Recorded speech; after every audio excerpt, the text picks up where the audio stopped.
Tanya Miller, ASL story, The Disappointment of Cheating.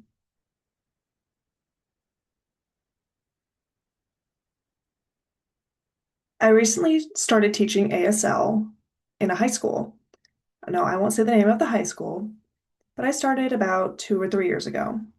Before then, I'd been teaching ASL classes in college, but high school is a new and interesting challenge. They're younger, and in college, they're more mature, but in high school, oof, it's different. They have attitude and their emotions are running high and they're rebellious. Their parents are really involved too. Parents were always contacting me. It's really something. But one time I will never forget.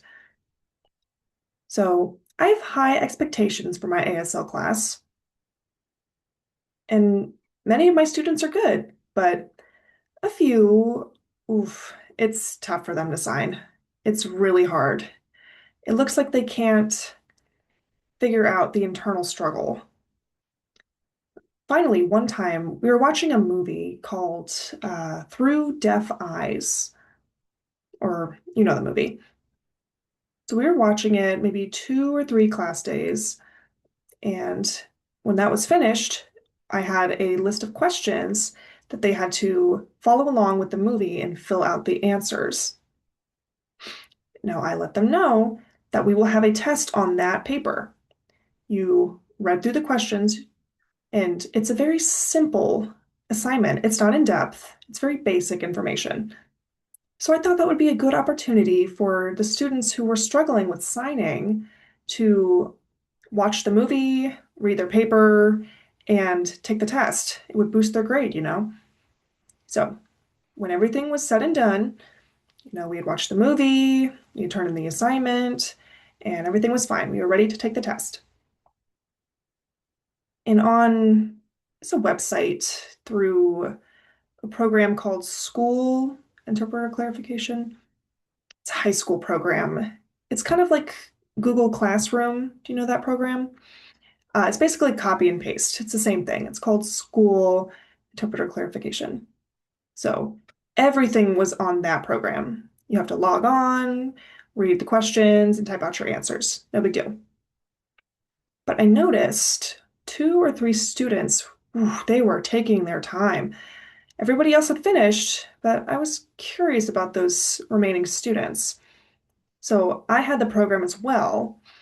And if I open up my computer, I'm able to access their screens and I can see what they're looking at. So I set it up and I finally was able to pull up their screens and I could see what they were looking at. Oh, oof. Do you know what they were doing? They were cheating. I could see them on Google typing in the questions and looking for the answers. Oh my goodness. It was such an easy test, too. And they were cheating.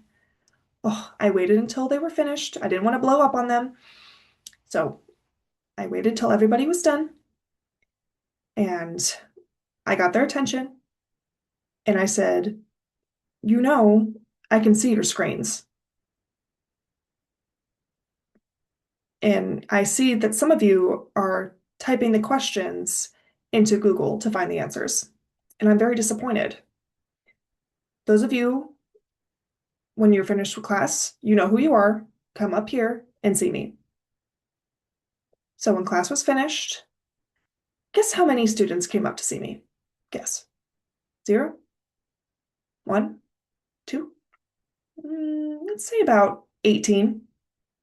Almost 90% of the class came up to my desk. All of them were cheating. Oh, I will never forget that. I shouldn't, but I felt like I opened a can of worms. Oh my goodness. Even my best students, they were A students, skilled signers, brilliant, and they were still cheating. I was so disappointed. It's crazy.